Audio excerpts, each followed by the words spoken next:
বিসমিল্লাহির রহমানির রহিম। ইতিহাস বিকৃতি করার চেষ্টা আজ নতুন নয়, আমরা অতীতেও দেখেছি। গতকাল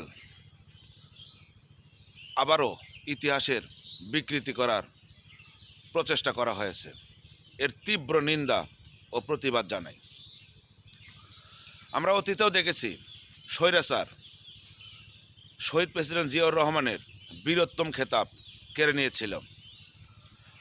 গতকাল আবারও ইতিহাসের বিকৃতি করানোর জন্য জামাত আমির ইচ্ছাকৃতভাবে শহীদ প্রেসিডেন্ট জিয়াউর রহমানের নামে মিথ্যা ছড়াইছে, ইতিহাসের বিকৃতি করার চেষ্টা করেছে। আমরা বুঝি, আমরা সবই বুঝি। আপনি নারীদের নিয়ে কটূক্তি করেছেন না?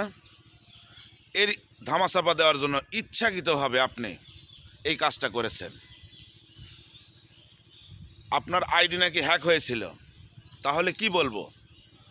গতকাল আপনার মাথার ব্রেন পুরোটাই হ্যাক হয়ে গিয়েছিল, তাই তো?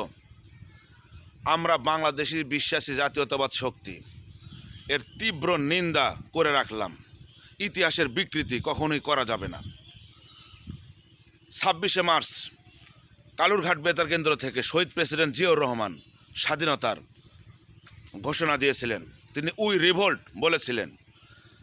আপনি যার নামে স্লোগান দিয়েছেন, সেই কর্নেল ওলিও নিজে মুখে স্বীকার করেছিলেন শহীদ প্রেসিডেন্ট জিয়াউর রহমানই প্রথম স্বাধীনতার ঘোষণা দিয়েছেন।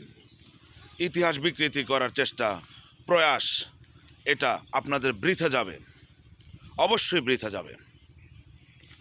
আমার বিশ্বাস কর্নেল ওলি আহমেদও আপনার কথা শুনে ওখানে লজ্জায় মাথা নিচু করে ফেলেছিল।